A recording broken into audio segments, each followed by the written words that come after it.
Hello guys, आज का ये वीडियो एक मोटिवेशनल ट्रू स्टोरी पे बेस्ड है और आपका ज़्यादा समय नहीं लेते हुए चलते हैं डायरेक्ट वीडियो पे। बस एक छोटी सी रिक्वेस्ट है कि इस चैनल को, इस ऐसे वीडियो देखने के लिए इस चैनल को सब्सक्राइब कर दे और बेल आइकन प्रेस कर दे, और वीडियो अगर अच्छा लगे तो लाइक कर दे और कमेंट भी करें कि और कैसी वीडियो हमें बनानी चाहिए। तो शुरू करते हैं ये कहानी अमिताभ आनंद सर के आवाज़ में आपके सामने। नमस्कार दोस्तों, आज मैं आप लोगों के बीच एक ऐसी कहानी लेकर आया हूं जो कहीं न कहीं आपकी तैयारी को नई दिशा देगी। यह कहानी है श्रेया की। तो चलिए हम सभी इस कहानी को पढ़ते हैं।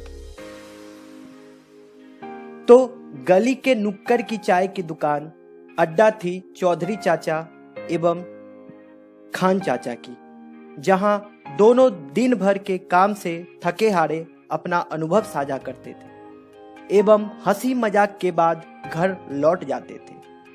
चौधरी जी जहां लोक निर्माण विभाग में इंजीनियर थे, वही खान चाचा इंटर कॉलेज में प्रिंसिपल। एक दिन दोनों चाय की दुकान पे बैठे थे, तभी चौधरी जी की नजर गई कि उनका बेटा किसी लड़की को बैठाकर बाइक से ले जा रहा है। चौधरी जी ने खान चाचा को कटाक्ष करते हुए कहा कि चाचा, चौधरियों का खून है, गर्म तो होगा ही, और ये उम्र ही ऐसी होती है कि इस पर दोनों ठहाके लगाकर हंस पड़े। पर कुछ देर बाद चौधरी जी की बेटी किसी लड़के के साथ बाइक पर जा रही थी। हालांकि यह बहुत सभ्य अवस्था में बैठी थी, पर थी तो लड़की ना। चाचा ने व्यंग भरी निगाहों से चौधरी जी की तरफ देखा, लेकिन चौधरी जी इस बार चुप रहे। चौधरी जी गुस्से से तमतमा उठे थे। चौधरी जी के दो बच्चे थे, बड़ी बेटी श्रेया और छोटा बेटा सुमित। श्रेया परा स्नातक अंतिम वर्ष में थी और सुमित स्नातक अंतिम वर्ष में। इंजीनियर का बेटा एवं छोटा होने के कारण सुमित सबका लाडला था। आज श्रेया का परा स्नातक का अंतिम पेपर था एवं कॉलेज में ही सीढ़ियों से उतरते वक्त लड़खड़ा गई, जिससे उसके पैर में हल्की सी मोच आ गई थी। राहुल, जो उसका जूनियर था और उसको दीदी बोलता था, के साथ जब वह घर जा रही थी, तभी चाचा और चौधरी जी की नजर पड़ी और हंगामा खड़ा हो गया। चौधरी जी को सच का पता नहीं था। इधर जैसे ही चौधरी जी गुस्से में घर पहुंचे, श्रेया और सुमित ने अपनी अपनी फरमाइशें रख दी। सुमित बोला, मैं पीसीएस की तैयारी करने दिल्ली जाऊंगा। वहीं श्रेया ने एमफिल के लिए कहा। उसके इतना कहने पर चौधरी जी उस पर बरस पड़े। उन्हें खुद नहीं पता था कि वे क्या कहे जा रहे हैं। माँ ने जब पूछा कि उसकी गलती क्या है, तो उन्होंने बोला कि लड़कों के साथ सड़क पर घूमती है, मेरी इज्जत इसने तार तार कर दी। इसको आगे पढ़ाने से अच्छा है कि इसकी शादी कर दी जाए। श्रेया को बड़ा धक्का लगा।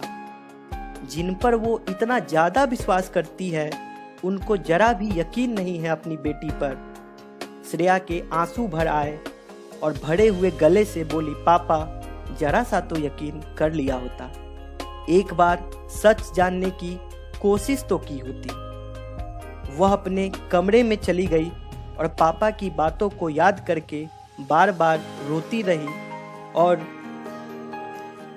रोते रोते जाने कब उसे नींद आ गई पता नहीं। रात में माँ खाने के लिए जगाने भी आई, पर उसने खाना खाने से मना कर दिया।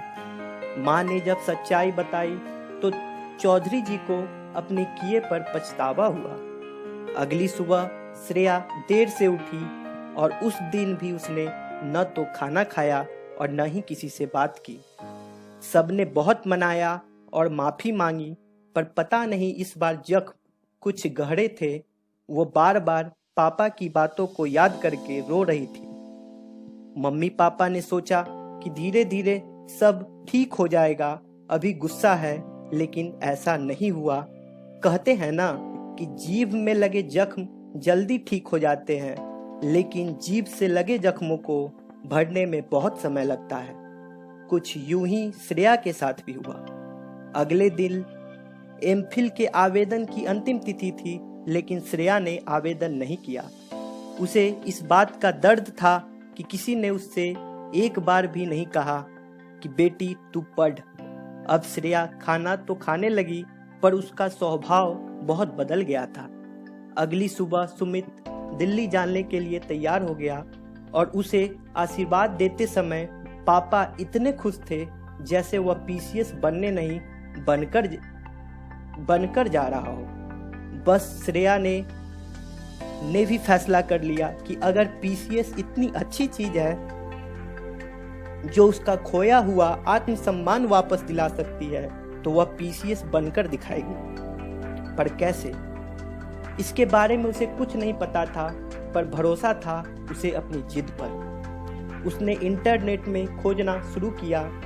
थोड़ा मिला तो और रुचि जगी। इस थोड़ा थोड़ा करके उसने पीसीएस के बारे में सब कुछ पता कर लिया। जाने कितनी वेबसाइट्स और पेज सर्च किए और 3 दिन में उसे सब कुछ मालूम चल गया कि इसका पाठ्यक्रम कैसा है, कैसे पेपर आते हैं, पेपर में किस प्रकार के प्रश्न आते हैं, फॉर्म कब निकलते हैं, आदि आदि। अभी अप्रैल चल रहा था और उसे पता था कि पेपर मार्च में होगा, यानी उसके पास लगभग 10 माह का समय है।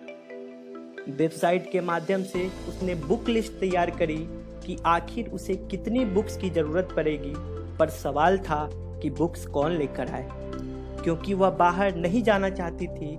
इसके लिए उसने न्यूज़पेपर लाने वाले लड़के चंदू को चुना, क्योंकि ज्यादातर पेपर के लिए श्रेया ही गेट खोलती थी। उसने चंदू को लिस्ट थमा दी और बोली कि ये बुक तू ले आ तो तुझे 100 का दूंगी, पर हाँ किसी को पता न चलने पाए, एक एक करके ही लाना। चंदू खुश हो गया। उस दिन श्रेया ने अपना सारी दिनचर्या व्यवस्थित कर ली। किस समय क्या करना है सब फिक्स हो गया। अगली सुबह एक नई सुबह थी। हर दिन 7 या 8 बजे उठने वाली श्रेया आज सुबह 4 बजे ही उठ गई थी। सारे काम जल्दी जल्दी खत्म करके लॉन में पढ़ाई के लिए बैठ गई। पापा ऑफिस चले गए थे और माँ काम में लगी हुई थी। घर वालों को उसके बदले हुए स्वभाव का एहसास हो गया था। शाम में पापा के वापस आने पर माँ ने उनसे जिक्र किया कि अपनी बेटी अब सुधर गई। पहले गर्मियों में दोस्तों के साथ बाहर घूमने जाया करती थी। सारी गर्मियों में जाने कितनी फिल्में खत्म हो जाती थी, पर इस बार इतना कहकर उनका गला भराया। श्रेया के लिए अब शादी, पार्टी, पिकनिक आदि के मायने खत्म हो गए थे। उसकी दुनिया उसके अपने कमरे तक थी और उसकी दोस्त उसकी अपनी किताबें। जब कभी बोर होती तो कमरे की खिड़की से खड़े होकर बाहर का नज़ारा देखती और पुरानी बातों को याद करके फिर से थोड़ा रो लेती। उसकी अपनी फ्रेंड भी तैयारी करने या आगे पढ़ने बाहर चली गई थी और वहाँ उनको नए दोस्त मिल गए, जिसके बाद उन्होंने श्रेया से बात करना बहुत कम कर दिया। इसका कारण यह भी था कि उनको लगता था कि श्रेया अब घर में कुछ नहीं कर पाएगी। मम्मी ने भी उसे बहलाने की बहुत कोशिश की। उसके माँ का खाना बनाया, उसे बार बार समझाया। कई बार तो जो टीवी प्रोग्राम श्रेया को बहुत पसंद होते थे, मम्मी उन्हें लगाकर वॉल्यूम बढ़ा देती थी ताकि कोई वजह हो जिससे वह किसी तरह नीचे आ जाए। पर श्रेया अब पूरी तरह बदल चुकी थी। समय बीतता गया और श्रेया भी दिन रात मेहनत करती रही। आखिर वह दिन भी आ गया जिस दिन उसकी प्रारंभिक परीक्षा थी। श्रेया ने माँ से कहा, आज एक फ्रेंड की पार्टी है, मुझे जाना है। मम्मी ने उसे नहीं रोका, क्योंकि 10 महीने में पहली बार वह घर से बाहर निकल रही थी। उसने प्रारंभिक परीक्षा दी और घर आकर फिर दुगनी तेजी से मुख्य परीक्षा की तैयारी में जुट गई। कुछ दिनों बाद प्रारंभिक परीक्षा का परिणाम आया। सुमित ने फोन करके घर बताया कि उसने प्रारंभिक परीक्षा पास कर ली है। मम्मी पापा के खुशियों का ठिकाना नहीं रहा। पास तो श्रेया भी थी, पर उसने किसी को नहीं बताया था कि वह पीसीएस की तैयारी भी कर रही है।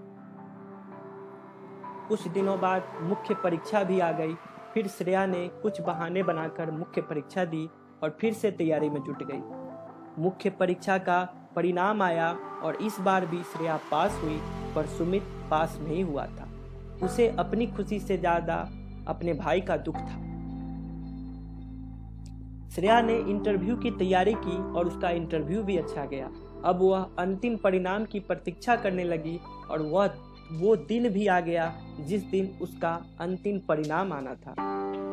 श्रेया ने जल्दी ही सारे काम खत्म किए और लैपटॉप खोलकर बैठ गई, पर रिजल्ट में अभी भी कमिंग सून ही शो कर रहा था। वह निराश हो गई और एक उपन्यास पढ़ने लगी। पढ़ने में इतना तल्लीन हो गई कि समय का पता ही नहीं चला और तभी दिव्या दीदी का फोन आया। श्रेया, तुमने अपना रिजल्ट देखा है? मैं तो सिलेक्ट हो गई। श्रेया बोली दीदी मैं देख बताती हूँ। श्रेया को बहुत डर लग रहा था, धड़कनें बढ़ गई थी। उसने वेबसाइट खोली और लिस्ट चेक करने लगी। उसने ऊपर से 50 नंबर तक देखा, पर उसका नाम नहीं था। वो बहुत डर गई। अब वह नीचे से देखने लगी। नीचे से ऊपर आते समय 73 नंबर पर उसने अपना रोल नंबर देखा। एक बार फिर मिलाया, कई बार मिलाया, उसे यकीन नहीं हो रहा था। उसने तुरंत फेसबुक प्रोफाइल खोली और 10 माह बाद अपडेट किया। Finally I am selected in PCS with 73rd rank. और उस पर उसकी फ्रेंड्स का मैसेज आया, गुड जॉब। और दूसरे का कि अच्छा मजाक है, तेरे बस बात नहीं। और एक का आया कि मुझे यकीन था कि तू एक दिन बनेगी। श्रेया के सामने उसके सपनों की दुनिया पंख फैलाए खड़ी थी। सुमित ने पोस्ट पढ़ी और तुरंत पापा को घर फोन किया। चौधरी जी को अपने कानों पर यकीन नहीं हो रहा था। वो दौड़कर ऊपर श्रेया के कमरे में पहुंचे। श्रेया की आंखों में उन जख्मों का दर्द साफ झलक रहा था जो चौधरी जी ने उसे बहुत पहले दिए थे। चौधरी जी ने उसे गले से लगा लिया और दोनों फपक फपक कर रो पड़े। दोनों की आंखें बरस रही थी। बस फर्क इतना था कि एक की आंखों में प्रायश्चित के आंसू थे तो दूसरे की आंखों में आत्मसम्मान के। दोस्तों, अगर आपको यह वीडियो अच्छी लगी हो तो इसे ज़्यादा से ज़्यादा मात्रा में शेयर करें। मैं ऐसे ही आप लोगों के लिए वीडियो बनाता रहूँगा और मेरा प्रयास रहेगा कि किसी भी माध्यम से आप लोगों को के बीच एक नई ऊर्जा का प्रसार करता रहूं।